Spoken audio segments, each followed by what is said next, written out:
Perkenalkan, nama saya Michelle Graciela Angelina Sampul dengan NIM 230811 020064 dari program Ilmu Administrasi Bisnis kelas genap mata kuliah Bahasa Indonesia dengan dosen pengampu Enci Dr. Doktoranda Jain Imbang MHum dan Enci Tineke Meske Tumbel MSI.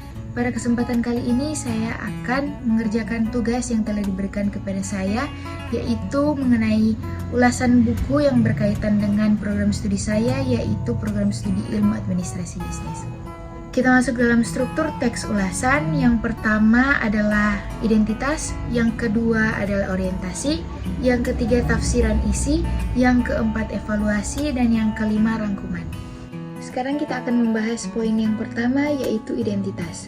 Judul, Administrasi Bisnis, penulis Dr. Haji Apiati Kamaludin MS, penerbit Civisa Media, tahun terbit 2017, hak cipta pada penulis, jumlah halaman 301 halaman, editor Dr. Pata Rapana SE MSI, Sobirin, bahasa yang digunakan bahasa Indonesia, warna sampul coklat, harga Rp28.303, ISBN 978-6928-23-8.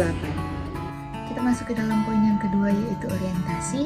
Buku ini ditulis oleh Dr. Insinyur Haji Apiati Kamaludin MSI, lahir di Parepare pada 5 September 1953, anak dari pasangan H. Kamaludin dengan Haji Mulyani, menamatkan pendidikan dasar di SD Negeri 15 dan pendidikan menengah pertama di SD Negeri 4 dan pendidikan menengah atas di SMA Negeri 1 Makassar. Kemudian melanjutkan pendidikan pada Administrasi Publik Unhas dan pendidikan pada Ilmu Pertanian Unhas. Setelah itu bekerja sebagai PNS di pemerintah daerah Provinsi Sulawesi Selatan pada Dinas Pertanian dan Tanaman Pangan. Buku ini juga merupakan perkembangan bisnis yang dipacu oleh kemajuan ilmu pengetahuan dan teknologi. Kini menjadi pusat perhatian masyarakat secara luas. Buku ini sangat berguna dan perlu dimiliki oleh mahasiswa jurusan administrasi bisnis atau orang yang bekerja suatu pekerjaan atau perusahaan karena bisa menambah wawasan bagi pembaca. Sekarang kita akan membahas poin yang ketiga, yaitu tafsiran isi.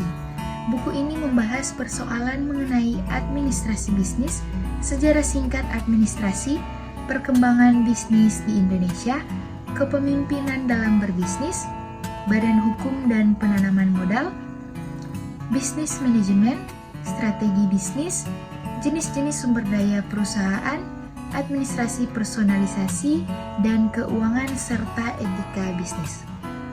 Pada bab 1, administrasi membahas tentang pengertian administrasi bisnis, jenis-jenis bisnis, pola pikir seorang bisnismen, lingkungan dan organisasi bisnis, berbagai bentuk kegiatan bisnis internasional, faktor-faktor terkait dalam bisnis internasional, budaya organisasi dan kegiatan bisnis.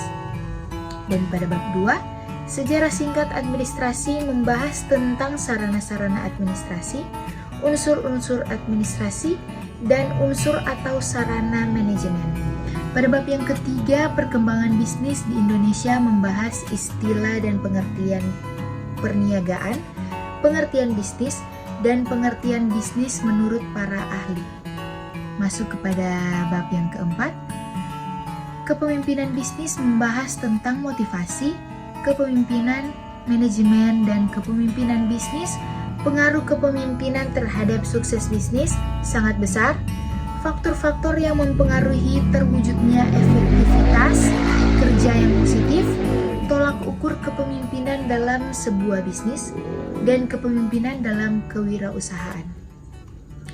Pada bab yang kelima, Badan Hukum Usaha dan Penanaman Modal membahas tentang subjek hukum, bentuk-bentuk badan hukum, PT sebagai kelompok usaha, dan perusahaan negara.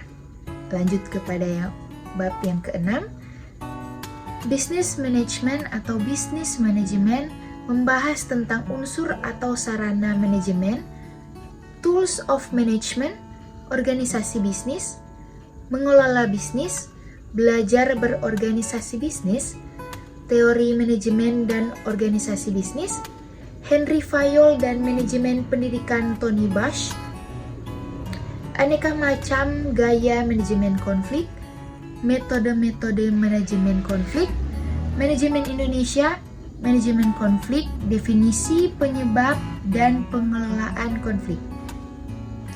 Bab yang ketujuh, strategi bisnis, membahas tentang pengertian strategi, pengertian bisnis, pengertian strategi bisnis, macam-macam strategi, strategi bisnis, perumusan bisnis, hierarki, perencanaan, target pemasaran dan segmentasi pasar, mengidentifikasi segmen pasar, strategi untuk bersaing dalam industri yang berkembang, ciri-ciri industri yang berkembang, keadaan pasar pada industri yang berkembang, strategi bersaing dalam industri yang sudah mapan, strategi perusahaan dalam industri yang stagnan atau menurun, bentuk-bentuk strategi internasional, menyusun strategi bisnis atau menata mental pengusaha profesional, dan strategi perencanaan bisnis dan usaha. Pada bab yang ke-8, jenis-jenis sumber daya perusahaan, membahas tentang sistem informasi dalam proses manajemen informasi sebagai nadi perusahaan, informasi bagi manajer, tanggung jawab dan kebutuhan informasi berdasarkan tingkatan manajer dan sumber daya yang dibutuhkan dalam mendukung proses produksi. Masuk pada bab yang ke-9, administrasi personalia dan keuangan, membahas tentang administrasi keuangan, sistem administrasi keuangan, prinsip manajemen keuangan, konsep manajemen keuangan, tujuan manajemen keuangan, fungsi manajemen keuangan, konsep manajemen keuangan, dan prinsip-prinsip dan prosedur anggaran, bentuk-bentuk anggaran, fungsi manajemen keuangan. Kita masuk ke dalam bab yang ke-10 atau bab yang terakhir.